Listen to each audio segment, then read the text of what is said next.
in this country. And let me tell you what the major misunderstanding is. You've seen that China was ruled by Communist Party in 1949, ruled by Communist Party in 1979, will be ruled by Communist Party 2019, and you assume that China hasn't changed. It's still being run by the same Communist Party. But the Chinese Communist Party has obviously changed fundamentally. I mean, I went to China for the first time in 1980.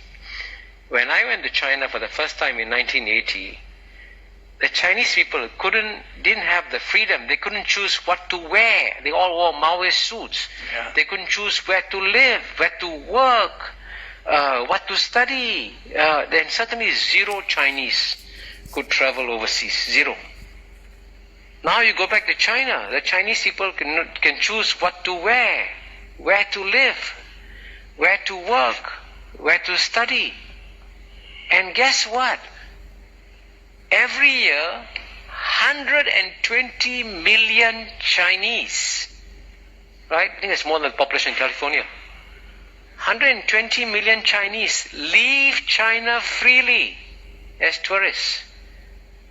Amazingly, 120 million Chinese return to China freely. Now, if China was a communist, gulag, Stalinist state, would you go back to China? And so there's a complete misunderstanding of China. Clearly, while the political freedoms in China have an increase, the personal freedoms of the Chinese people has exploded. And I can tell you, one of the questions that future historians will be very puzzled by is the judgments made by America on China. And I'll tell you why they'll be puzzled. The United States of America is about 240 years old. Chinese history maybe 2,400 years old.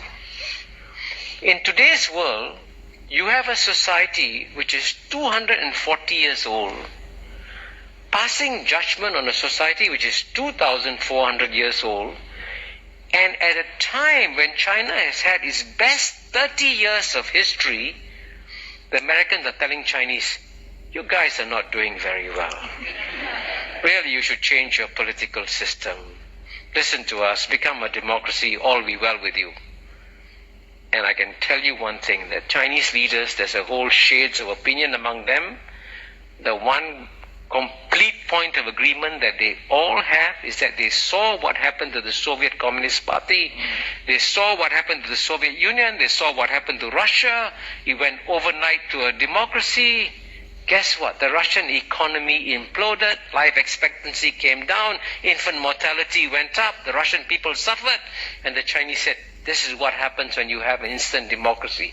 So when the Chinese said, give us time, let us transform our political system in our own way, I said, let them do it.